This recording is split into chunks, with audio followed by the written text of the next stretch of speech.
Eu acho que a justiça portuguesa há muito tempo tem muita informação sobre Isabel dos Santos e outros elementos da cleptocracia angolana e não atua porque não quis ou porque se submeteu ao poder político, às conveniências do poder político, às formas de resolver os irritantes em que a justiça alinhou.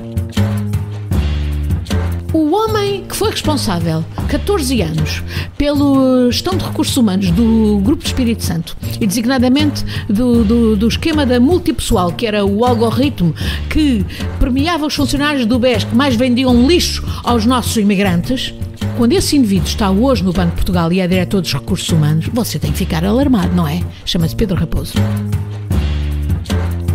Quantos indivíduos acusados de extorsão na forma tentada estão ou estiveram presos nos últimos 50 anos em Portugal, em prisão preventiva? Eu tive conhecimento ainda estes dias de indivíduos condenados por extorsão, e não é tentada, é consumada, que tiveram pena suspensa. Portanto, porquê que o Rui Pinto está preso há um ano? Há muita gente interessada em silenciá-lo. É uma prostituição da nacionalidade e da residência no país e é um risco de segurança para toda a Europa, porque é um esquema de importação da criminalidade, não é só a corrupção, de outro tipo de criminalidade grave. Olha, as tríades chamam um figuinho aos vistos gold. Nós estamos a ser confrontados todos os dias que não há dinheiro para a saúde, não há dinheiro para a educação, não há dinheiro para os polícias, não há dinheiro para as forças armadas, não há dinheiro para o que é essencial e depois há dinheiro para pôr nos bancos. E com o tupete dos bancos de continuarem a perdoar milhões aos chamados grandes devedores e nem sequer se quererem dizer quem são esses grandes devedores. Enquanto o PS não fizer essa autocrítica, está vulnerável. Está muito vulnerável. E não é por acaso que está vulnerável, porque infelizmente o caso de José Sócrates tem uma responsabilidade, um nível de responsabilidade ímpar, porque ele era primeiro-ministro, etc. Mas infelizmente não será caso único de gente que está no Partido Socialista para se servir para o tráfico de influência, etc. Como de resto em todos os partidos no poder. Não tenho nenhuma intenção de ser candidata à presidência da República, não corro por isso. Acho sim que o PS deve ter um candidato próprio e um PS que federe o mais possível e designadamente à esquerda.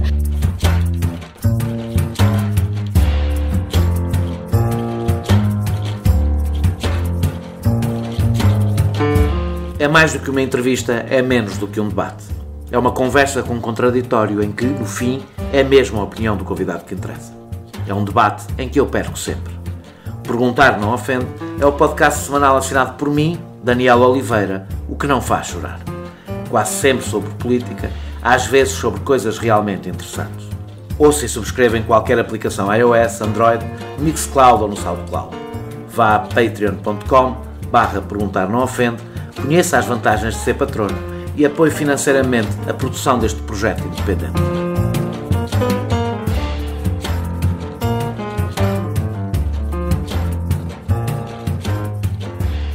É a primeira vez que repito um entrevistado que não seja líder partidário. Garanto que não é por falta de alternativas. A minha convidada de hoje, que já entrevistei para falar da Europa quando se despediu do seu lugar de eurodeputada, vem aqui para falar de um tema muito diferente, sobre o qual tem sido uma das vozes mais ativas: corrupção. O motivo próximo é óbvio e também nele tem desempenhado um papel central de denúncia, o Luanda Leaks, que envolve os negócios de Isabel dos Santos. É por aí que começará a minha conversa com Ana Gomes. As razões para este escândalo ter rebentado neste momento, quando Isabel dos Santos não conta com a proteção do regime angolano, e as cumplicidades políticas e empresariais com que contou ao longo das últimas décadas em Portugal. Sabemos hoje que Rui Pinto foi a fonte de Luanda Leaks. Isto tem levado muitas pessoas a sublinhar que parece haver, na justiça, na comunicação social e na política, quem acha que há fugas boas e fugas más. A crítica é justa, mas não esgota o debate. Que instrumentos aceitamos que um privado use para descobrir a verdade? Mais do que damos ao Estado? Usar informação recolhida num escritório de advogados não ataca o núcleo duro do Estado de Direito? Sabemos que a opinião maioritária não se tem em nenhum destes problemas, porque a corrupção é o centro do descontentamento dos cidadãos e é cada vez mais difícil no debate político ponderar outros valores sem ser identificado com os corruptos e os poderosos. Mas a democracia, que demoramos séculos a conquistar, exige mais do que atalhos. Reconheça a Ana Gomes uma combatente incansável na denúncia da corrupção, bem distante daqueles que, para benefício próprio, espalham suspeitas indiferenciadas e desprezam o Estado de Direito democrático. reconheço-lhe a capacidade de trazer para o campo da democracia este discurso, não cedendo ao populismo fácil, em que a culpa é de toda a gente e, por isso, não é de ninguém. E é por muitos lhe reconhecerem tudo isto que a veem como uma possível candidata à presidência da República e um antídoto para o discurso antidemocrático. Mas também é por isso que a confrontarei, na próxima hora, com alguns dilemas que este tema nos traz. Muito obrigado, Ana Gomes, por ter aceitado mais uma vez participar agora para falarmos de um assunto completamente diferente, provavelmente com o mesmo grau de discordância, não sei, talvez não tão grande como da outra vez que debatemos. E a primeira coisa que lhe queria começar, vamos começar por Isabel dos Santos. Há uma coisa, Isabel dos Santos parece ter razão. Ao perder a proteção do regime angolano, ficou mais exposta ao cerco político e judicial que lhe está a ser feito. Não é isso que explica o que lhe está a acontecer? Olá, Daniel. Não é só isso que explica o que lhe está a acontecer. É evidente que quando muda o poder em determinado tipo de regimes que são pouco democráticos, e Angola tem pouco democracia, não basta haver eleições, e as eleições em Angola, Deus sabe. São quando o MPLA quiser. Mas é preciso ter práticas democráticas para ser uma democracia. Respeito pelos direitos fundamentais, respeito pela liberdade de expressão, pela liberdade de imprensa, etc. E é evidente que nada disso existia no regime do pai da senhora Dona Isabel dos Santos. De qualquer maneira, quando mudam os regimes, pois é normal que aqueles que são os privilegiados dos regimes estejam mais vulneráveis. No caso, penso que não foi apenas esse fator. É que estamos a falar de uma das pessoas que é o povo, a cabeça do povo da corrupção e da cleptocracia em Angola. Mas já era, sempre foi. A minha pergunta é se não ficou exposta agora. Eu estou a pensar mais até em Portugal. Sim, aqui em Portugal eu acho que o que também faz uma diferença o regime em Angola ter mudado e haver hoje um discurso que é acompanhado de uma prática, porque o discurso da tolerância zero até já o Zé Eduardo dos Santos tinha feito, mas agora há uma prática e há uma necessidade de sobrevivência do próprio poder de João Lourenço, com todas as contradições e com todas as insuficiências, de facto mostrar ao povo que há um combate contra a corrupção, de tal maneira o país ficou exangue dos anos, e em particular dos últimos anos de desbunda na corrupção em Angola.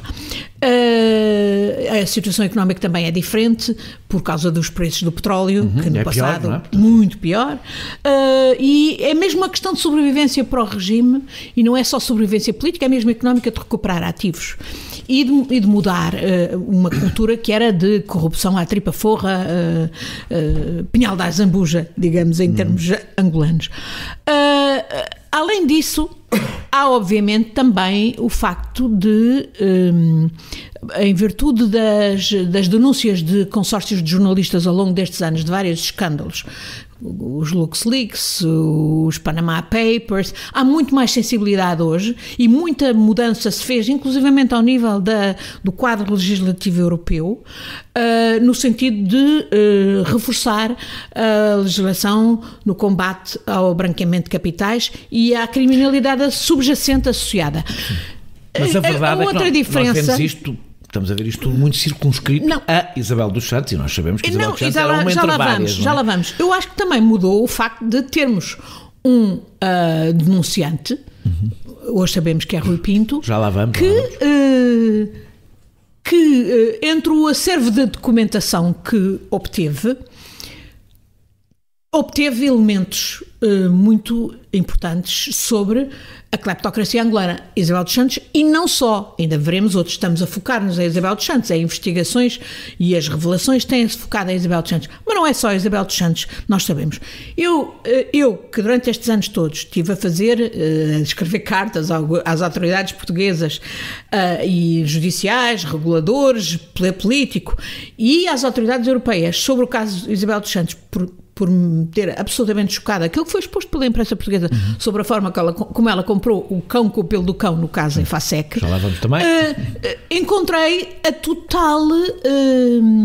a total cumplicidade, a total omissão, a total subserviência e vontade de não querer ver e não querer sequer admitir os problemas, mesmo aqueles que eu lhes ia dando, e a minha fonte nunca foi o Rui Pinto. Eu não conheço nenhum dos leaks que está agora a sair, só à medida que eles saem é que eu tenho conhecimento da informação que lá vem. Toda a informação que eu tive veio-me sempre de outras fontes e foi isso que me levou a escrever as cartas e a pôr os problemas. E em boa parte, muita dela vinha até das próprias investigações de órgãos da comunicação social portuguesa. Portanto, o que eu vejo é que há, de facto, esta conjugação de fatores e o facto de haver um denunciante, o Rui Pinto, que tem a informação, que no momento em que é preso, e ele, pelos vistos, segundo disse o advogado dele, William Bourdon, é quando ele é preso na Hungria e sabe que pode vir a ser extraditado para Portugal, que ele dá alguma parte do seu material ao advogado William Bourdon, que é quem depois fornece ao consórcio. Ora bem, eu suponho que o próprio Rui Pinto, se calhar, nem saberia, 700 mil documentos, nem saberia o que é que lá tinha. Sabia que havia coisas sobre Angola, e coisas em particular sobre Isabel dos Santos, mas não seria só sobre Angola, não seria só sobre isso, ele não teria capacidade de ver os 700 mil documentos. O que foi feito a partir do momento em que o consórcio de jornalistas tem acesso a esse suporte informático que é, hoje sabemos, fornecido por Rui Pinto, é que eles começam a investigar. E naturalmente só se sentam em alguns casos. E o caso, digamos, que foi a ponta do iceberg por onde eles pegaram, foi o da... Não, e foi concretamente o da transferência da Sonangol. Mas há últimos muitos dias, outros casos da própria Isabel dos Santos e de outros elementos da cleptocracia angolana de que eu me fiz eco nas cartas que dirigi ao governo português, porque não é só o Aerobic que é uma lavandaria aqui em Portugal, há mais lavandarias de pessoas politicamente expostas angolanas, sobre as quais eu escrevi abundantemente às autoridades portuguesas e em relação ao quais elas sempre chutaram para canto. Deixa-me falar um bocadinho de Portugal. Isabel dos Santos não entrou em Portugal pela mão de pessoas obscuras. Pois não. Entrou pela mão da América Amorim, do Grupo Amorim, um grupo bastante importante. E com o patrocínio, naturalmente, de Durão Barroso. Toda a cleptocracia é no tempo de Durão Barroso e Cavaco Silva. E mesmo depois, quer dizer, digamos que não encontramos nenhum governo que não tivesse. Não, eu acho que o único partido que está isento de qualquer responsabilidade é o Bloco de Esquerda. Também nunca teve num governo, não é? Portanto, isso ajuda. Mas e tem pessoas que denunciaram. Sim, é que expuseram a cleptocracia angolana, designadamente o livro de Francisco Louçã, mas não só, em diversas ações. O próprio PCP, por sintonia ideológica, e não tenho nenhum elemento para dizer que houve qualquer benefício económico, não tenho elementos sobre isso. Sabemos que Jerónimo de Sousa, a dada altura, foi visitar Angola. Bom, mas isso não interessa em si, eu também fui visitar Angola. E não, mas foi uma visita oficial. É mais uma sintonia ideológica que se reclama da defunta União Soviética e enfim, não é por acaso que o MPLA, para justificar a corrupção, teorizava sobre a acumulação primitiva do capital. Mas deixa-me só assegurar, porque eu não acabei de fazer a pergunta, porque nós vamos a isso também. Não estamos a falar portanto, nós não estamos a falar de figuras obscuras que abriram a porta e que trouxeram Isabel dos Santos ao baile de debut, se quisermos. Basicamente pode-se dizer que foi uma grande parte da elite económica e política portuguesa. Sim. Sabendo isto, não é seletivo andar a pedir a cabeça do governador do Banco de Portugal por causa do Aerobic? Não, eu não peço só a cabeça do governador do Banco de Portugal, também peço a cabeça... Às vezes a sensação que o governador do Banco de Portugal tornou-se uma espécie de... Também peço a cabeça, por exemplo, de Teixeira dos Santos. E porquê? Porque, justamente, eu acho que neste país o grande problema é que ninguém é responsável. Nós vimos... Logo que isto rebentou, por exemplo, até o próprio governo, pela boca do ministro Santos Silva, dizer, esse é um problema dos reguladores e das autoridades judiciais. Bom, depois, no dia seguinte, já corrigiu mais o tiro e também houve declarações, até do primeiro-ministro, no sentido de que as autoridades portuguesas iam colaborar com as angolanas, designadamente judiciais. Mas a tentativa é sempre de chutar para o lado, ninguém é responsável. E se aqui há particulares responsáveis e responsáveis políticos, e eu não tenho sido poupada a identificá-los. Ainda agora lhe falei de Durão Barroso, que está longe de ser o único, é um principal, até porque ele vinha com o lastro, de resto positivo, da negociação dos acordos BICEF, mas depois, obviamente, à sombra disso, houve toda a malha dos interesses que achou por bem comer. E é claro que as coisas se agravaram loucamente no governo de Sócrates e depois no governo de Passos Coelho, com a pressão das medidas da Troika. E o desespero do país. E o desespero do país, exatamente. E, portanto, as pessoas entraram numa de não querer saber da cor do dinheiro e tudo era possível e tudo era legítimo. Nessa uma que as pessoas entraram e que pode ser mais complicada do que parece. O investimento de Isabel dos Santos salvou empresas como a EFASEC, por exemplo, que falou. Não sei se salvou isto. Acha que é salvar? Deixa-me terminar a pergunta. E veio quando Portugal atravessava uma crise grave, salvando bastantes empregos. Não estou a falar apenas da EFASEC, estou a falar de muitos outros investimentos.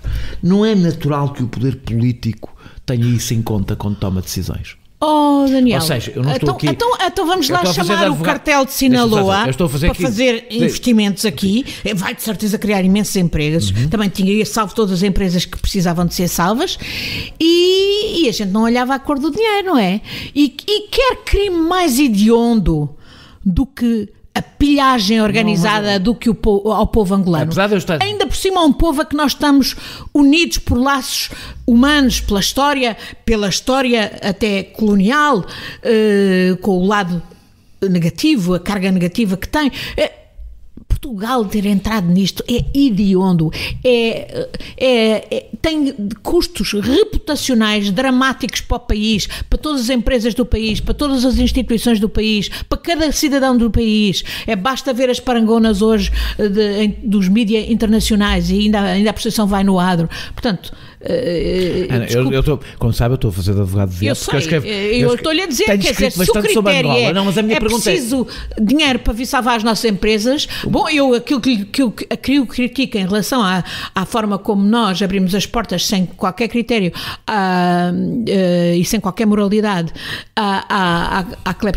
aos investimentos da cleptocracia angolana, também posso dizer em relação à China, e se calhar posso dizer a muitos mais coisas que estão aí no designadamente, por exemplo, todo o tipo de criminalidade associada aos vistos gold. Continuando a fazer de advogado do diabo, porque, por exemplo, os portugueses agora parece haver um grande consenso na crítica a Isabel dos Santos. Eu, e a Ana Gomes também seguramente sentiu isso, muitas vezes que escrevi sobre Angola, tive muitas reações, não do poder, não dos poderosos, mas de pessoas que trabalhavam em empresas com investimento angolano, mas de portugueses que estavam em Angola e que encontraram em Angola a última oportunidade de conseguir trabalhar.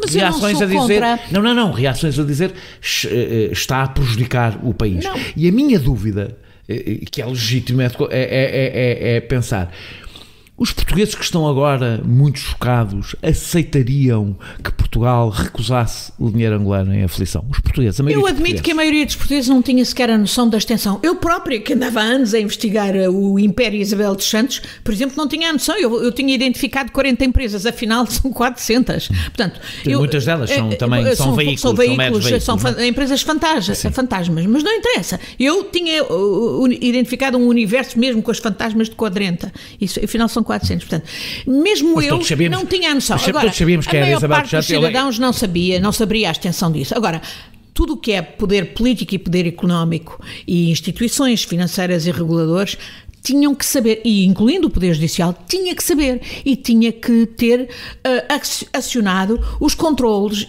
elementares, porque senão o resultado é este. Hoje estamos todos de rastro, estamos na lama, a nossa reputação está na lama como país, as instituições estão na lama e as próprias empresas não estão realmente salvas. Como nós sabemos, não faltam países europeus que aceitam e recebem dinheiro de países... Com certeza, e eu não estou a dizer, pelo contrário, piores ou iguais, que o que se está a passar aqui eu não vi noutros países europeus. Por exemplo, dentro do insípido, inodoro e impoluto Dinamarca, sim, eu vi e estudei o escândalo de Danske Bank e fui lá investigar, que era lavagem de dinheiro para a oligarquia russa, não é? E para os cleptocratas da Rússia. Londres ou de todo lado, mas no caso de Danske Bank era sobretudo para a Rússia. No caso de Portugal, eu penso que isto ainda é mais chocante, porque nós temos de facto uma relação íntima com Angola e queremos ter, e eu quero ter uma relação íntima, importante, economicamente e politicamente com Angola, porque acho que os laços humanos o justificam e o determinam, mas obviamente tem que ser uma relação que não é à custa da roubalheira organizada do povo angolano. Veja a miséria em que está o povo angolano, que é um dos que tem dos mais baixos índices de desenvolvimento humano, não obstante ser um país riquíssimo e com um potencial extraordinário, um potencial por desenvolver, tanto que os portugueses podiam fazer para ajudar a desenvolver esse potencial. Eu costumo dizer que a elite angolana poderia roubar e continuava a sobrar muito para os angolanos. E é mesmo também, sempre foi a minha preocupação. Nunca me intimidaram aqueles que vieram dizer estás a pôr em causa os interesses dos portugueses em Angola. Não é verdade. Todas as vezes que eu fui a Angola, e fui lá designadamente em 2008, é porque há interesses de curto prazo, mas há interesses de longo prazo. E os portugueses vieram contar-me coisas que se passavam e esquemas de roubalheira de que eles próprios eram vítimas, e eu sempre tive a percepção que não, eu só de facto contribuo para ajudar os portugueses a ter uma presença sustentada em Angola se eles não alinharem, não forem induzidos a entrar neste esquema de serem capatazes dos ladrões de Angola. E, portanto, do meu ponto de vista, para ajudar os portugueses é preciso absolutamente limpar, sanear, mudar este esquema e pôr as autoridades que deviam regular a regular. E eu, quando você fala do governador do Banco de Portugal, bom, é que em relação ao papel do regulador da banca e dos bancos, de resto estão sob supervisão direta do Banco de Portugal, porque outros já estão sob a supervisão do Banco Central Europeu, os maiores. Eu tive estes anos todos a confrontar o Banco de Portugal com lealdade. A certa altura percebi que para ter qualquer tipo de ação, e houve coisas muito complicadas em relação às quais eu nem as pus cá fora, eu pus muita coisa cá fora no meu site, mas há muita coisa que não pus cá fora, tão sensíveis e complicadas elas eram. Porque, confrontando o Banco de Portugal e naturalmente esperando a ação do Banco de Portugal, e tive sempre o chutar para canto. E quando acha que houve cumplicidade do Banco de Portugal e das autoridades judiciais por ação também? E por omissão, e designadamente quando mais tarde eu vim a ter acesso a relatórios do próprio Banco de Portugal, feitos por bons, competentes funcionários do Banco de Portugal, sabedores do que tinham que fazer, a várias instituições, não só ao Eurobic, por exemplo ao BNI Europa, ao Banco Privado Atlântico Europa, que é o banco que está envolvido na Operação FIS, a outros bancos. Eu fiquei estarrecida diante do que o Banco de Portugal efetivamente sabia, tinha sido identificado pelos seus próprios capazes, competentes funcionários, e pura e simplesmente punha na gaveta. E do sistema judicial acha que também houve... ontem soube-se que inclusivamente as ordenações, as contraordenações impostas pelo Banco de Portugal a alguns destes bancos, pura e simplesmente nunca tinham sido aplicadas. Eles nunca as tinham recebido. Portanto, há aqui qualquer coisa de muito sinistro na atuação do Banco de Portugal. E o próprio governador, pessoa de quem eu até à partida até tinha uma boa imagem à partida e até uma relação cordial, como se nota de resto da escrita, mas a pouco e pouco fui vendo que ele tinha uma cultura, ele exprimia uma cultura do Banco de Portugal de secretismo. E depois não me admira, ouça, quando o homem que foi responsável, 14 anos, pela gestão de recursos humanos do Grupo de Espírito Santo e designadamente do esquema da multipessoal, que era o algoritmo que premiava os funcionários do BES que mais vendiam lixo aos nossos imigrantes, quando esse indivíduo está hoje no Banco de Portugal e é diretor dos recursos humanos, você tem que ficar alarmado, não é? Chama-se Pedro Raposo. Quando, por exemplo, várias das questões que eu pus ao Banco de Portugal tinham a ver, por exemplo, com a idoneidade, a avaliação chamada de fit and proper, que o Banco de Portugal teria que dar não só sobre os administradores dos bancos, mas sobre aqueles acionistas que tinham participação qualificada, como era o caso de Isabel dos Santos no Eurobic, mas como é o caso de muitos outros nos outros bancos. Eu fiz perguntas sobre como é que se admitia que ela chegou a ser administradora do BPI, como é que ela era administradora do BPI, como é que ela mantinha a posição de acionista qualificada com 43% no Eurobic, como é que, sendo ela PEP, pessoa politicamente exposta, obrigada, sendo o banco obrigado a uma due diligence reforçada e tendo o Banco de Portugal todas as informações sobre como ela utilizava o banco como lavandaria. E não vi o Banco de Portugal agir. E é por isso que hoje, ainda agora acabo de ver uma declaração do senhor Andrea Enria, hoje o supervisor máximo do Banco Central Europeu, sobre as questões do branqueamento de capitais. Hoje, quando dizemos hoje é terça-feira, dia 28. O dia em que estamos a gravar.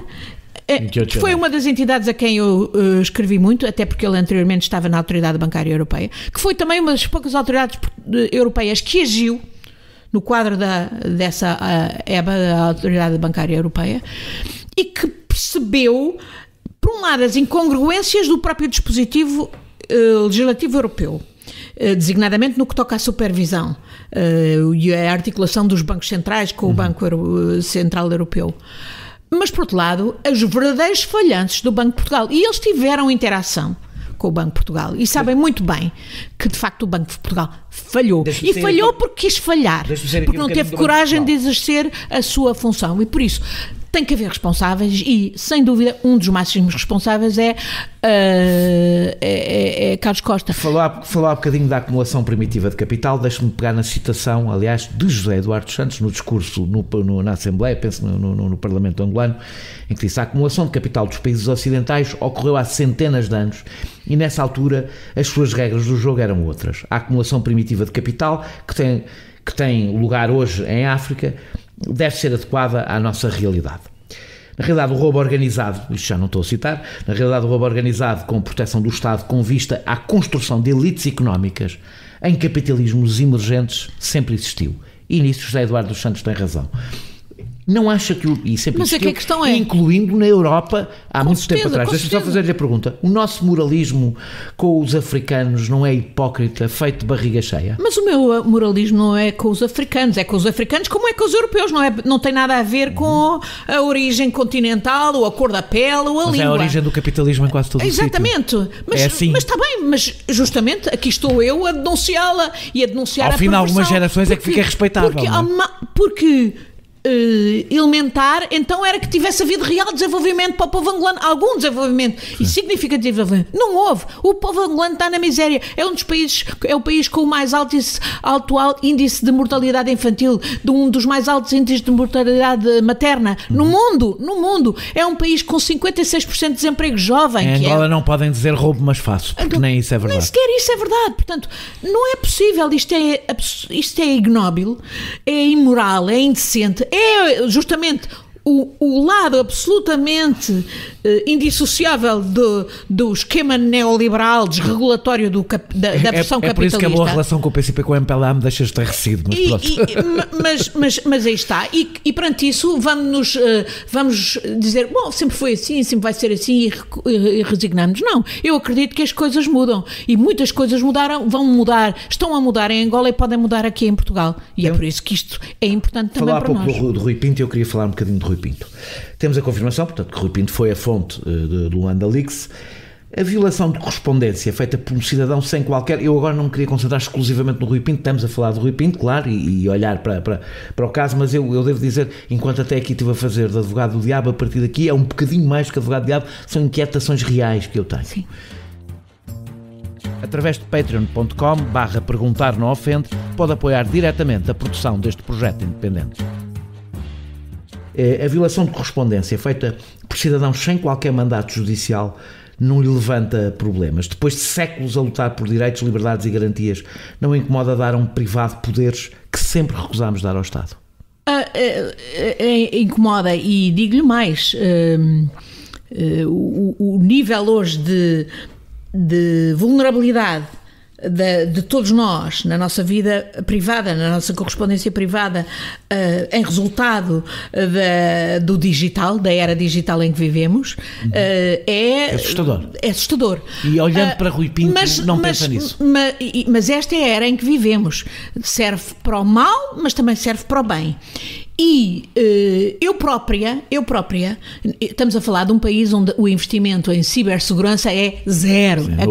Zero. Eu própria já me aconteceu ir a sites de algumas entidades e de repente perceber que estou em determinadas caixas de correio porque a falta de segurança é total. Sem querer. Bom, eu não sei se foi o que é que aconteceu no caso do Rui Pinto, admito perfeitamente que ele pode ser um hacker, portanto, que fez acesso ilegal, mas também isso não quer dizer que ele não possa ser ao mesmo tempo também um denunciante com extraordinário serviço público. Ele denunciante não é por uma razão.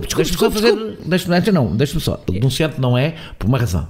Snowden é denunciante, ou seja, é alguém que está dentro de uma estrutura. Desculpe, não é. Não é só isso.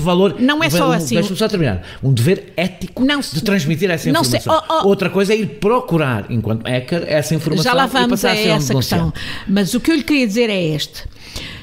Se eu tiver acesso ilegal, mesmo que eu tenha acesso, por exemplo, por acaso, há alguma coisa que eu acho que é altamente comprometedora de corrupção ou do tipo de terrorismo, etc., eu não vou ficar sentada em cima daquilo. Com certeza, não é? Neste caso, independentemente da forma como o Rui Pinto teve acesso a esses elementos, e isso vai ser julgado em tribunal, portanto, ele tem ou não responsabilidades no acesso ilegal, uma coisa é certa, ele pô-lo do domínio público. Uma vez que esses dados estavam no domínio público, as autoridades portuguesas não podiam desconhecer. As autoridades portuguesas não podiam usar. Já lá vamos sobre o comportamento das autoridades portuguesas em relação ao Rui Pinto. Estatuto de denunciante. Eu trabalhei no Parlamento Europeu na aprovação da diretiva que consagra a proteção dos denunciantes. Diretiva que de resto ainda nem sequer está em vigor em Portugal, nem tem que estar porque há 2 anos para a transposição. De qualquer maneira é importante e deve-se haver referência a ela. E sim, a diretiva de proteção dos denunciantes incide sobretudo sobre pessoas de dentro de organizações. Porquê? Tem o dever ético Porquê? Porque os governos não deixaram ir mais longe, porque a proposta do Parlamento Europeu era que se fosse mais longe. Mas percebe a diferença? Espera alguém que está dentro de uma organização teve acesso legítimo à informação. Espera aí. Você sabe quem é o denunciante dos Panama Papers? Não sabe, até hoje não se sabe quem é. E não se sabe se ele obteve a informação preciosa para as autoridades de vários países para investigar e para recuperar milhões, por forma lícita ou ilícita. De criminosos foram acusados o Deltour, que é um do principal denunciante dos LuxLeaks, foi acusado o Falciani, que é o denunciante do SwissLeaks, foi acusado o Rudolf Elmar, que é o denunciante suíço do banco Julius Baer. São pessoas dentro da organização, mas haverá pessoas que não são dentro da organização e que têm que ser protegidos. E, portanto, aqui no caso do Rui Pinto, a diretiva que importa invocar e aplicar ao caso do Rui Pinto não é de proteção dos denunciantes, que ainda nem sequer está em vigor em Portugal, embora deva ser levada em conta, porque o preâmbulo, etc., é muito significativo, mas é uma que já está em vigor na ordem interna portuguesa e que se chama 4ª Diretiva contra o branqueamento de capitais e o financiamento de terrorismo. Essa 4ª diretiva, no artigo 38, e eu sei que eu trabalhei nela, a fazê-la, como trabalhei na 5ª que vem aí, aliás, muito mesmo em breve está também já em vigor, a 4ª diretiva diz no artigo 38 que os Estados-membros têm a obrigação de proteger os indivíduos, incluindo-os dentro das organizações, o que quer dizer que os de fora também, que reportem denúncias de branqueamento de capitais e crimes conexos. Ora bem, foi exatamente o que o Rui Pinto fez. O Rui Pinto, antes de pôr cá fora nos Football Leaks o que pôs cá fora, fez diversas denúncias pelos canais da PGR, denúncias anónimas que ficam registadas, que é facilmente comprovável, e viu que nada era feito. Aqui estou eu, Ana Gomes, que fiz N denúncias e não são anónimas, são cartas assinadas com o meu nome, e não vi ação nenhuma. Eu não ponho em causa, nem do judicial, nem dos reguladores. Eu não ponho em causa... Nem do poder político. Não só não ponho em causa a utilidade, não posso pôr como uma razão. Eu, no meu trabalho, como colunista e a escrever, utilizei a informação do Panama Leaks, utilizei a informação do Luanda Leaks, não ponho em causa. A mim, o meu debate não é esse. O meu debate é, independentemente, não podemos pôr em causa a utilidade, isto pode-nos levantar ansiedades várias sobre uma nova forma de investigar, que concordo consigo, se a PGR não faz o que tem que fazer perante formas legítimas, é claro que dá espaço para isto, mas a minha pergunta, por exemplo, como é que a Ana Gomes vê, por exemplo, a utilização de informação recolhida junto de escritórios de advogados, pensando, por exemplo, que podia ser o seu advogado, e até que ponto isso, por exemplo, pode destruir um núcleo central do direito à defesa, que é, de repente, a própria polícia, por via indireta, ter acesso à informação na relação entre o advogado e o cliente. Sem dúvida, isso é um problema que se põe, sem dúvida, e que tem a ver com a legitimidade do acesso. Mas a questão também é esta.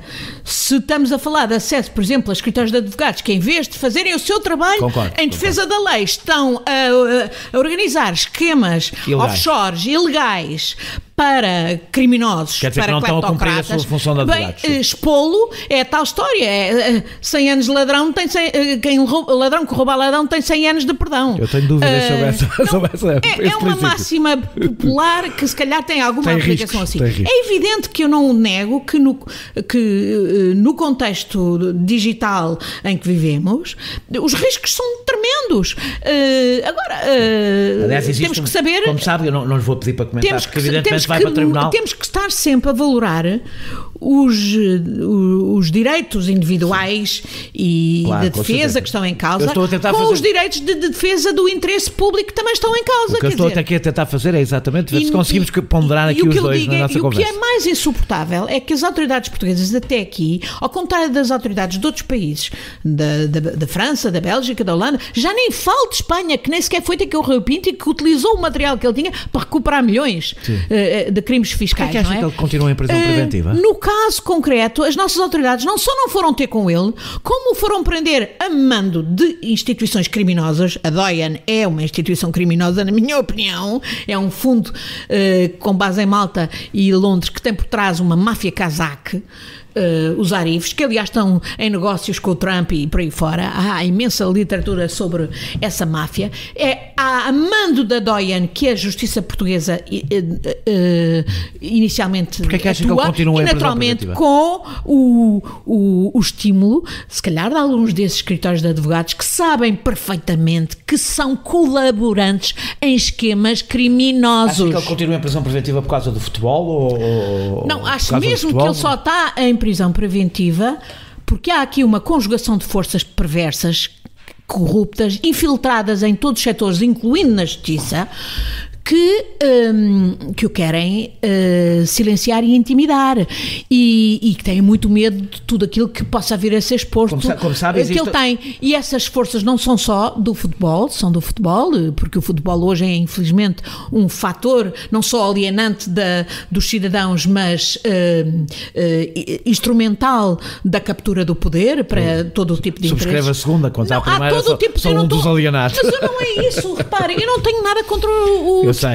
Eu tenho em relação à captura do desporto e dos clubes de futebol para estes aspectos perversos de captura do Estado, do poder económico e do poder político. E, portanto, o único crime dos inicialmente 147, depois agora tem suficientemente força para conseguir calar André Ventura sobre estes temas. O único crime que permite a prisão preventiva, há um único crime de que ele está acusado que permite a prisão preventiva. E esse crime, sabe qual é? Não, é a extorsão na forma tentada, portanto, tentativa de extorsão.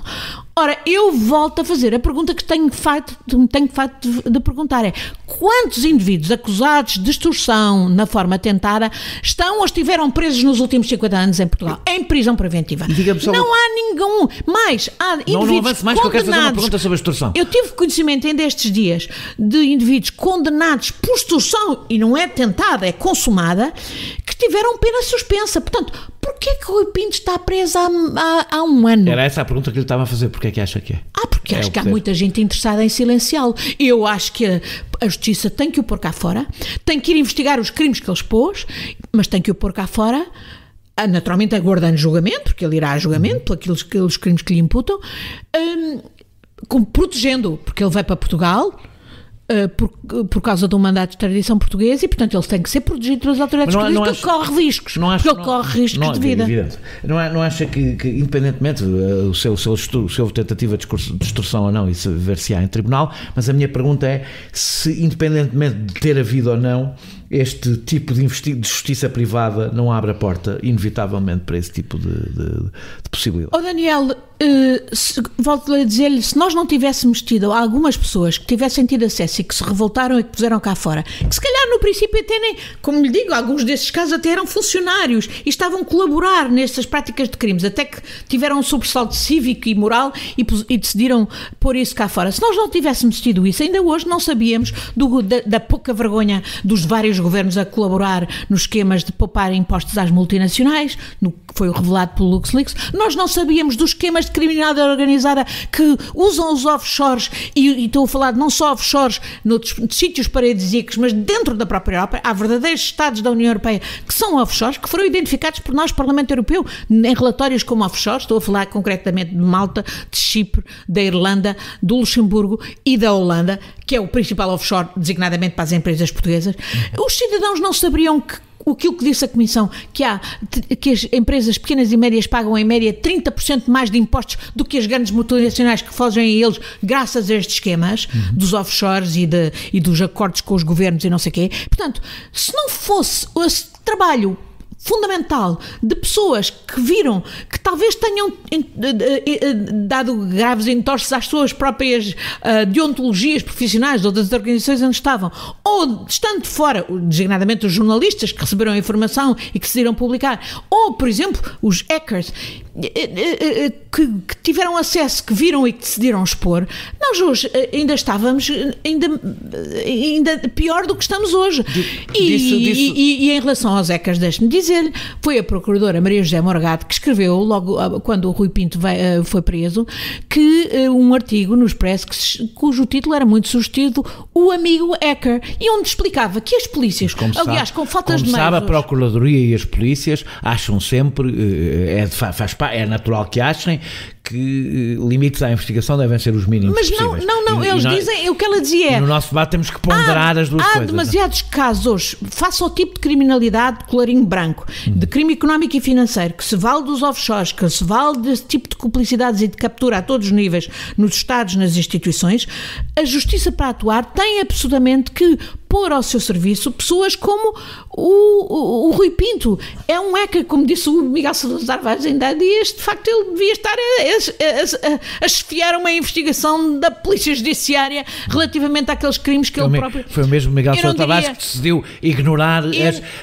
as escutas que havia sobre Pinto da Costa. Eu não vou tão longe. Não tenha cuidado, porque de facto o futebol aliena muitas pessoas. Mas eu não tenho nada a ver com o futebol. Eu não tenho nada a ver com o futebol, não sei nada de futebol, não tenho clube de futebol e portanto, nunca ninguém me ouviu fazer um único comentário sobre um só jogo de futebol. Portanto, o que eu digo é, não vou tão longe como a Miguel Sousa Vaz, acho que o Rui Pinto devia, como disse a Maria José Morgado, sugeriu nesse artigo, devia ser posto a colaborar com as autoridades portuguesas, a investigar a criminalidade que ele expôs e que ele pode vir a expor, porque ele ainda tem muita informação. Mesmo que venha a ser condenado por alguns crimes.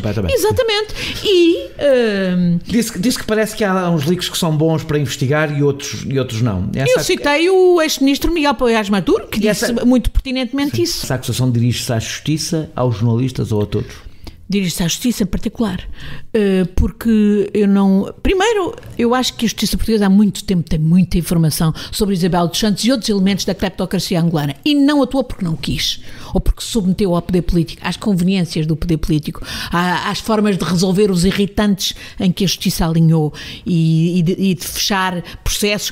Chegou a haver um processo sobre o ex-PGR angolano, João Maria de Sousa, chegou a haver, não falo do processo do Manuel Vicente, que indecorosamente criminosamente se entregou a Angola, sabendo que Angola não podia julgá-lo, até porque havia uma dita lei da amnistia para exatamente o isentar a ele. Como é que leu essa novela na relação entre a justiça portuguesa e a justiça angolana, do Manuel Vicente? Li muito mal e disse na altura, e falei, disse que achei que era uma forma indecorosa da justiça se deixar capturar pelo poder político e não exercer a sua independência. Ainda por cima, eu fui uma das, exatamente, eu até fui uma das pessoas que citei o próprio advogado do Manuel Vicente, que dizia que ele tinha nacionalidade portuguesa. Depois houve aí uma grande escarcel, dizendo que ele não tinha e não tinha. Mas o que eu sei é que há 74 angolanos com vistos gold e gostava de saber quem são eles. Acha que os vistos gold foram pode ter sido, acha que os vistos gold são uma porta para a corrupção? Acho, não tenho dúvida.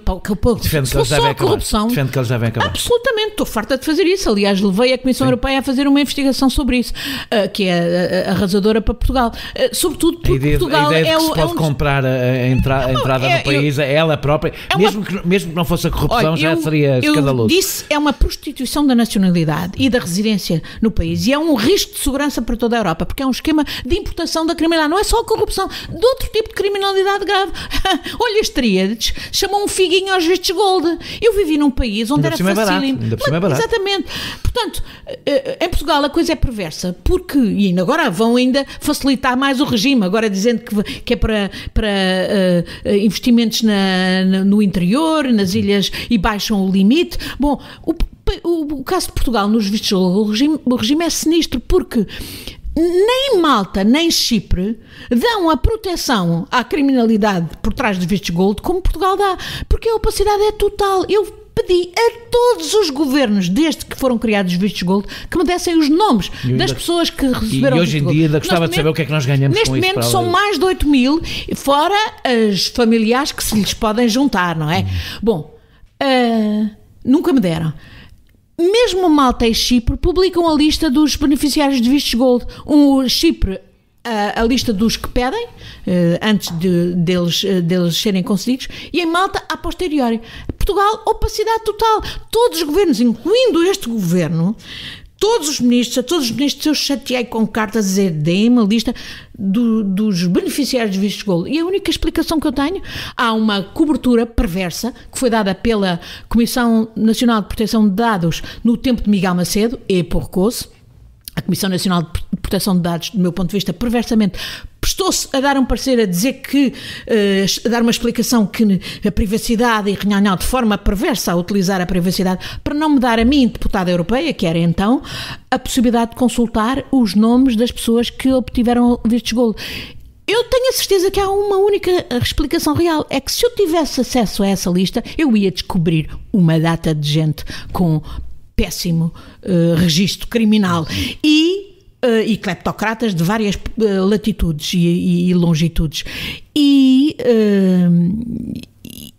E agora que a TIAC conseguiu que, por uma decisão do Tribunal Administrativo, o Governo lhes desse mais dados, designadamente mais números, ainda mais preocupante é aquilo que dali resulta. E é inaceitável esta opacidade. Vamos mudar de assunto. Não vamos mudar de assunto, mas vamos manter-nos na corrupção, mas alargar um bocadinho o espectro do nosso debate. Ramalhianes disse, há uns meses, que a corrupção é uma epidemia que graça na sociedade portuguesa. No entanto, e vou dizer isto, tenho muitíssimo apreço por Ramalhianes, sempre tive, aliás, mas tenho que dizer que há menos corrupção do que havia quando Yanes era presidente e nomeou o conhecido por engavetador-geral Cunha Rodrigues. Não é uma afirmação injusta. Olá, eu sou a Raquel Marinho e pode ouvir o meu podcast de poesia associado ao Perguntar Não Ofende em opoemaensinacair.pt. A sua é que eu acho que é injusta. O engavetador-geral? Cunha Rodrigues? Sim, não tenho a ideia que ele fosse mais engavetador do que outros que engavetaram depois. Os submarinos, os voos da CIA, estamos a julgar um ex-primeiro-ministro e um banqueiro, que é uma coisa impensável nos anos 80. Eu devo dizer, eu tenho... E o Ricardo Salgado já andava por aí. Pois é, mas não se sabia nem de perto nem de longe o que mais tarde se vinha. A questão é essa, porque é que não se sabia e hoje se sabe. Hoje combatemos mais a corrupção do que combatíamos nos anos 80. Eu acho que isso é, aliás, qualquer pessoa hoje há mais sensibilidade social para o combate à corrupção. Havia corrupção desde a base até o topo, as castas de condução. tratar as finanças. Eu não tenho essa noção. Eu servi com Ramalhianos, portanto tenho em relação a ele. Eu tenho por Ramalhianos imenso respeito e simpatia. Mais pessoal do que até. Consideração, amizade e até ternura. E ainda agora no dia dos seus 85 anos tivemos uma deliciosa meia hora ao telefone. Isso não impede que se façam. Ou seja, eu acho que há um olhar sobre o presente que é um olhar injusto, tendo em conta o que foi o passado do país. E que ajuda a promover a ideia que não fizemos o caminho que fizemos. Eu não tenho a noção que nessa altura o país fosse mais corrupto do que é hoje. Uma coisa é certa, hoje tem muito mais consciência da corrupção, porque entretanto a desregulação neoliberal estendeu isso não só para o país, a nível global e a nível europeu, e agravou determinantemente a infiltração da corrupção e os esquemas de captura. E olha, lembras o que é que foi o processo de privatizações neste país? O processo de privatizações anos 90, hoje provavelmente estaria todo a ser investigado. Anos 90 e o processo de privatizações anos 2000, por aí fora. Pronto. Não, desculpa, é ainda pior. E hoje investigamos ainda por cima havia uma consciência social hoje, nos anos 2000, que não havia, se calhar, nos anos 90. Havia essa consciência social? Mas, olha, entre outros aspectos, é exatamente em resultado destes leaks todos, das revelações que vêm sendo feitas e que desmascaram aquilo que efetivamente os governos fazem relativamente ao discurso que têm. Eu tenho que dizer que eu discordo de si, digo-lhe uma coisa. Eu acho que muito mais percepção da percepção hoje vários políticos que nós respeitamos muito, hoje estariam em muitíssimos maus lençóis, tendo em conta a forma como governavam o país e a forma como geriam os seus interesses. Deixe-me dizer-lhe, entre outros aspectos, vim para a vida política, da diplomacia. Mais longe. O livro de Rui Mateus, que não está visível, e se alguém alguma vez for consultar... Eu não estou a dizer que tu começou agora. Um país dos anos 80. Mas se calhar tem que não era só do Partido Socialista, atravessava todo o espaço político. Do dinheiro do ouro do Brasil e por aí fora. Sim. Não, se formos buscar, sempre houve corrupção neste país e sempre haverá. Agora, hoje as pessoas têm mais consciência, que não tinham certamente nessa altura. Porque não é mais visível. Porque é mais visível. Porque hoje, de facto, há a capacidade de conhecer aquilo que está a passar-se e de agir e de contrariar. E é por isso que eu hoje acho que este é um combate inadiável e imperativo. Acredita que nos anos 80 era possível um ex-primeiro-ministro ou um grande banqueiro ser julgado? Acredita que isso era possível nos anos 80? Acredito que era. Um grande banqueiro era difícil, porque não havia grandes banqueiros, porque era do Estado. Mas nessa altura tivemos, por exemplo, um alto comissariado para o combate à corrupção, que era chefiado pelo Costa Brás, que fez um trabalho importante. Fez um grande trabalho. Começou a fazer um trabalho importante. E foi, obviamente, isso foi a minha discordância, eu vou dizer, a minha discordância consigo é que eu acho que nós precisamos de valorizar. Há coisas que são mais visíveis hoje, portanto dá uma percepção, deixa-me só dizer isto, dá uma percepção da corrupção maior. Porque a corrupção tem um problema, se quisermos, que é quanto mais nós a combatemos, mais um problema, não é um problema, é um facto. Quanto mais a combatemos, mais visível ela é. E aumenta a percepção que as pessoas têm da corrupção. E não valorizar o caminho que foi feito, entretanto, parece... Daniel, mas eu estou a atuar hoje aqui em Portugal, num contexto de uma população que tem muita gente que nem sequer viveu esses anos que você e eu vivemos. Eu não tinha consciência disso naquela altura, devo lhe dizer. Não era para mim uma preocupação a corrupção. Embora eu tenha algumas vezes, lembro-me de uma ou de outra coisa, até lembro-me de ter estado num outro almoço em que interroguei o Dr. Cunha Rodrigues justamente por um outro caso, que já na altura fazia espécie, nem me lembro o que é, tenho que puxar pela cabeça, mas lá chegarei. Havia Macau, por exemplo, Macau era o que nós sabemos, obviamente. Não é? Mas eu pessoalmente não tinha a consciência e devo-lhe dizer, se calhar nem em até 2009, mesmo no governo de Sócrates, embora houvesse imensa coisa que achava estranho e alguns incidentes, mas não tinha a noção nem de perto nem de longe do que hoje sabemos graças à dita Operação Marquês. Mas é com a crise, com a tremenda contradição, é com a queda do BES. Eu acho que a queda do BES é o que destapa tudo. Eu fui uma das pessoas que ainda antes da queda do BES perguntei publicamente, designadamente ao Governador do Banco de Portugal, mas publicamente, como é que era possível o Ricardo Salgado manter a idoneidade para ser banqueiro, depois de se ter sabido que ele tinha recorrido aos RERTs, aos regimes especiais de regulação tributária, que eram verdadeiras e imorais amnistias fiscais, começadas por Sócrates e acabadas com a benção da Toica em 2012. Há em várias coisas bastante continuidade, ao contrário do que as pessoas gostam de pensar.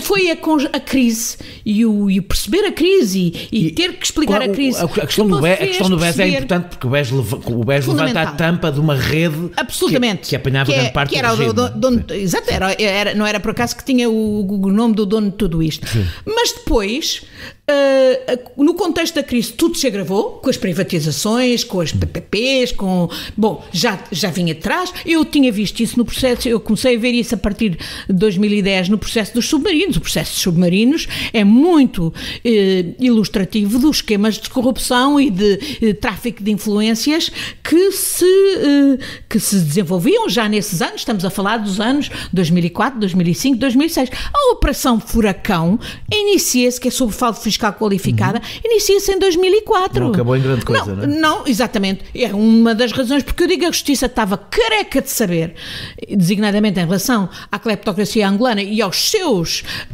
capatazes portugueses, e decidiu, por isso simplesmente, não atuar.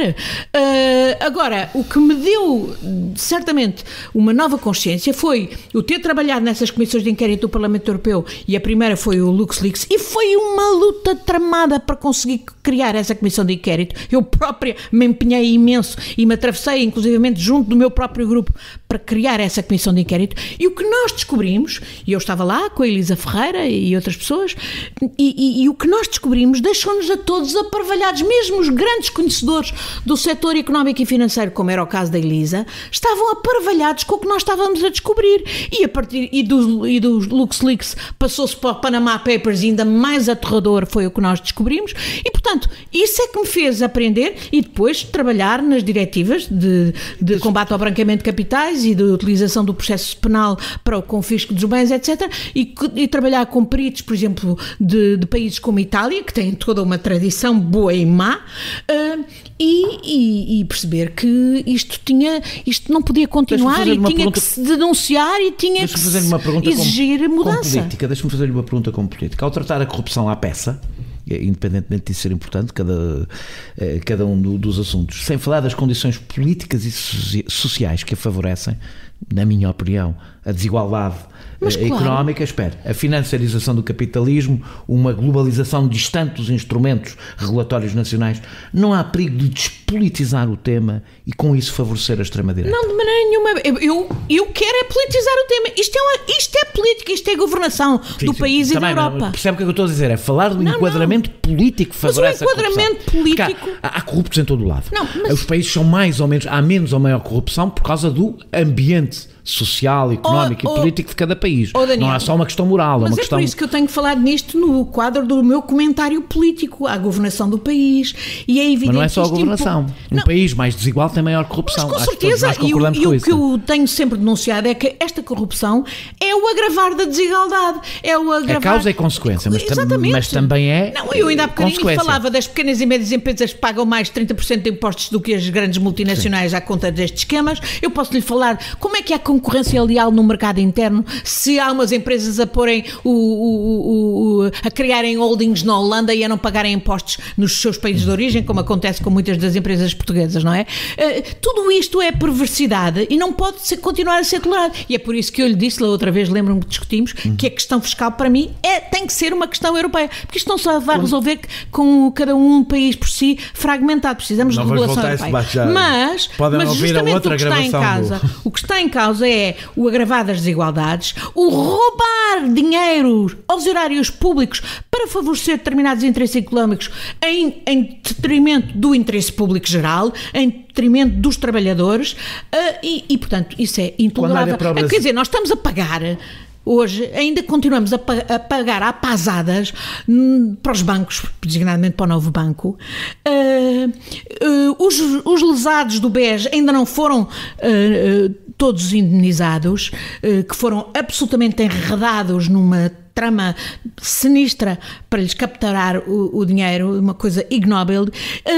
Nós estamos a ser confrontados todos os dias que não há dinheiro para a saúde, não há dinheiro para a educação, não há dinheiro para os polícias, não há dinheiro para as Forças Armadas, não há dinheiro para o que é essencial e depois há dinheiro para pôr nos bancos. E com o tupete dos bancos de continuarem a perdoar milhões aos chamados grandes devedores e nem sequer se quererem dizer quem são esses grandes devedores. Ainda vamos descobrir que se calhar Isabel dos Santos e muitos desses cleptocratas angolanos que compram o cão com o pelo do cão, designadamente com os empréstimos dos bancos portugueses, são alguns desses grandes devedores a quem eles andam a pagar impostos. Mas têm empresas, por exemplo, na Madeira, que se beneficiam de isenções fiscais. A que título? Eu pago os meus impostos e você também paga os seus. Não tenho isenção fiscal nenhuma e não quero isenções fiscais, quero é que cada um pague os seus impostos. Porquê é que as empresas da senhora Isabel dos Santos na Madeira têm brutais isenções de impostos? Ou quem diz da Isabel dos Santos diz da própria Sonangol? Isto é intolerável. Como é que os cidadãos hão de olhar para isto? Isto é desigualdade, é injustiça. Vou continuar aqui a fazer de advogado do diabo, que é a minha função.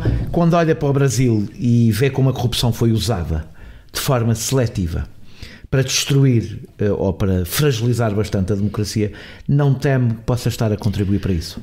Não, porque isso só aconteceu porque de facto havia corrupção. Sempre e ela, no Brasil sempre houve, não é? mas ela foi completamente desvalorizada e permitiram justamente à extrema-direita que a manipulasse, que a cavalgasse e a usasse de forma seletiva, designadamente para servir os interesses de toda esta... Curiosamente, quem deu os instrumentos à justiça... Curiosamente, quem deu os instrumentos à justiça até foi a Dilma Rousseff, que deu os instrumentos à justiça para ela ajudar. Há várias responsabilidades no caso do Brasil. Bom, não, mas aqui não é responsabilidades, era até positiva. Deu os instrumentos para investigar. Aqui a questão, mas o que é que você quer retirar aí como consciência? Então porque isto é cavalgado pelos populistas, vamos pura e simplesmente pô-lo debaixo do tapete. Não, de maneira nenhuma. Vamos encarar a questão da corrupção como um combate político por democracia, por sanidade, por qualidade da democracia, por justiça social, fiscal e outra. Olha, e por isso é que eu digo, o que aconteceu no Brasil, em Portugal, como é que vê a delação premiada? Quer dizer, você tem a Ministra da Justiça a criar uma comissão de combate à corrupção que é em si própria a admissão que não tem havido estratégia nenhuma de combate à corrupção. Quer dizer, ter um esquema de... Como é que vê a delação premiada olhando para o que aconteceu no Brasil? Eu acho que a lei portuguesa já permite a colaboração de... A delação premiada é outra coisa, sim. Mas nós, até por nossa carga histórica, damos à palavra denunciante, como à palavra de delação, uma carga, uma carga política muito negativa. A questão, do meu ponto de vista, eu prefiro a expressão da colaboração premiada ou incentivada ou coisa assim. Eu acho que a própria lei portuguesa... A questão é se é um convite à mentira. A questão aqui é importante. No Brasil é um convite à mentira. Mas eu não estou a falar do Brasil, estou a falar aqui em Portugal. A própria lei portuguesa já permite... Eu salvo-me se denunciar aquilo que o Ministério Público A própria lei portuguesa já permite esse tipo de colaboração, que não deve, obviamente, apagar as responsabilidades criminais que às vezes pode não apagar, só diminuir. Mas têm que ser valoradas pela justiça. Quer dizer, olha, quer maior apagão... arrependido não é a mesma coisa, não é? Quer maior apagão do que aquele que foi dado com os regimes especiais de regulação tributária, que é um escândalo. Um escândalo, porque as pessoas pagavam, os Ricardo Salgados e outros da mesma estirpe, pagavam 7,5% no último RERT, mantinham o capital lá fora nas offshores, na Suíça... Mas a lógica é a mesma. A lógica é a mesma que é. Para conseguir qualquer coisa, eu crio um estatuto de justiça. Mas não é isso, obviamente, que está em causa. Não é isso que está em causa. Não é isso que tem sido defendido por várias vozes aqui em Portugal no reconhecimento da colaboração com a justiça daqueles que, mesmo tendo participado na feitura do crime, depois se arrependem e colaboram na descoberta dos outros criminosos. Eu acho que isso é perfeitamente lícito e devia estar perfeitamente consagrado. Aliás, segundo dizem os operadores da justiça, até já é possível fazer isso. Tem a justiça a capacidade de usar a lei. Pensa que José Sócrates comprava a Lula da Silva? Não sei se a comparação é em termos de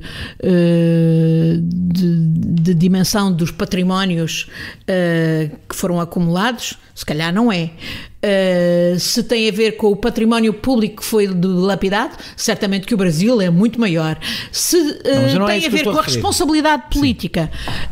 Não, eu estou a falar com a responsabilidade criminal. A responsabilidade criminal e política, eu penso que poderá ser comparável, embora tudo quanto eu vi até agora a sacada a Lula não tenha a gravidade daquilo que é imputado a José Sócrates. Agora a sacada a Lula não tem sobretudo provas, não tem gravidade e não tem a gravidade daquilo que é que consta daquilo que é publicamente dito que é a acusação a José Sócrates. Há sentimentos no Partido Socialista em relação à sua posição em relação a José Sócrates? Eu não sei se em relação... Eu sempre fui, depois de saber do caso José Sócrates, eu sempre fui aos congressos dos Partidos Socialistas dizer que nós não podíamos passar por cima com esse esquema. E acha que há ressentimentos no PS em relação a isso? Acho que há algumas pessoas, mas se calhar são as pessoas que ficariam sempre ressentidas comigo por justamente eu exigir autocrítica, exatamente para o PS se tornar imune a voltar a ser instrumentalizado como foi por um indivíduo como José Sócrates, sem escrúpulos e com outras qualidades que até de estamina, etc., que levaram a que o partido se deixasse instrumentalizar. E penso que enquanto o PS não fizer essa autocrítica, está vulnerável. Está muito vulnerável. E não é por acaso que está vulnerável, porque infelizmente o caso de José Sócrates tem uma responsabilidade, um nível de responsabilidade ímpar, porque ele era primeiro-ministro, etc. Mas infelizmente não será caso único de gente que está no Partido Socialista para se servir para o tráfico de influências, etc. Como de resto em todos os partidos no poder são, obviamente, os mais vulneráveis a serem capturados, infiltrados e instrumentalizados por interesses perversos. Disse que não quer estar maniatada por um cargo político, incluindo o de Presidente da República, faz uma avaliação positiva do mandato de Marcelo Rebelo de Sousa e acha que ele vai ser reeleito. Depreende que não vai ser candidata, depreende bem? Eu não corro por cargos e eu acho que tenho uma plataforma de comunicação com a opinião pública, de influência nas causas que eu penso que são importantes, que não precisa da outra plataforma, quer institucional, quer de uma campanha para essa corrida, para... Eu não lhe perguntei se precisava, perguntei se depreendia bem que não... não quero ser... Eu hoje tenho uma liberdade de expressão e de intervenção, não devendo nada a ninguém e não querendo dever nada a ninguém, que é preciosa, e não quero sentir-me maniatadas isso já eu tinha dito na minha pergunta. A minha pergunta é... Num quadro institucional, porque sim, um quadro institucional, qualquer que ele seja, no governo, numa instância reguladora, num órgão como a Presidência da República, obviamente que impõe limitações de expressão. Eu quero falar, eu quero dizer o que tenho a dizer. Isso quer dizer que não vai ser candidata à Presidência da República? Eu não tenho nenhuma intenção de ser candidata à Presidência da República, não corro por isso. Acho sim que o PS deve ter um candidato próprio e um PS que federe o mais possível e designadamente à esquerda e que vá a debate, que vá ser capaz de trazer o próprio Presidente Marcelo para um debate que não tem havido, designadamente sobre estas questões. Acha que estamos num tempo de candidatos partidários, ou seja... Não digo que seja um candidato do Partido Socialista, é um candidato apoiado pelo Partido Socialista, mas que seja federador à esquerda. Mas disse que António Costa não a deixaria ser candidata. Não precisa da autorização do PS, como é evidente. Maria de Belém e Manuel Alegre não a tiveram e foram candidatos. A razão porque eu disse isso é porque eu não sou... Admitindo que o candidato não tem que ser do PS, tem que ser apoiado pelo PS, tem que ser um candidato ou mesmo sendo do PS, não tem que pedir autorização não tem que pedir ao PS autorização a ninguém, naturalmente. Mas eu sobretudo também não quero contribuir para uma terceira eleição presidencial em que o PS vai dividido com dois candidatos. Isso não acho bem, de maneira nenhuma. E é por isso que eu acho que tem que haver sintonia, e naturalmente com quem é o secretário-geral, para se identificar quem quer que seja o candidato presidencial. Não acho bem, como alguma imprensa sugere, que esse é o objetivo de António Costa, discordo, que é não ter candidato e, portanto, ser de uma forma indireta no fundo, pôr o povo socialista a apoiar o professor Marcelo Rebelo de Sousa. Não quer dizer que não haja muito socialista que venha a votar em Marcelo Rebelo de Sousa, até porque, como disse, eu faço um balanço globalmente positivo do mandato, deste mandato do presidente Marcelo Rebelo de Sousa. Mas acho que importa que haja um candidato que federe à esquerda e que obviamente tem que ser do PS e não vejo que qualquer candidato possa sê-lo nessas condições sem o apoio do secretário-geral do PS. Disse que não está a fazer isto, não quer, não põe a possibilidade de concorrer, mas é uma questão que pondera ou não pondera. Eu pondero exercer a minha liberdade de expressão crítica e sem constrangimentos de nenhuma espécie. Como lhe digo, não quero dever nada a ninguém. Não respondeu e, portanto... Sejam votos, sejam financiamentos partidários ou financiamentos de alguma espécie, que obviamente também são questões importantes para campanhas, etc. Não quero ter esse tipo de preocupações. Depreendo que não fechou essa porta, porque não respondeu, portanto depreendo que não fechou essa porta. Não, é que isso está mesmo no meu horizonte, percebe? Portanto, vocês estão-me a confrontar com esse tipo de coisas todos os dias, mas eu não está no meu horizonte. Muito obrigado, Ana Gomes, por ter aceitado o meu convite. Nós regressamos para a semana com outro convidado. Este episódio teve a produção de João Martins, pesquisa de Filipe Avala, música de Mário Lajinha e ilustração de Vera Tavares.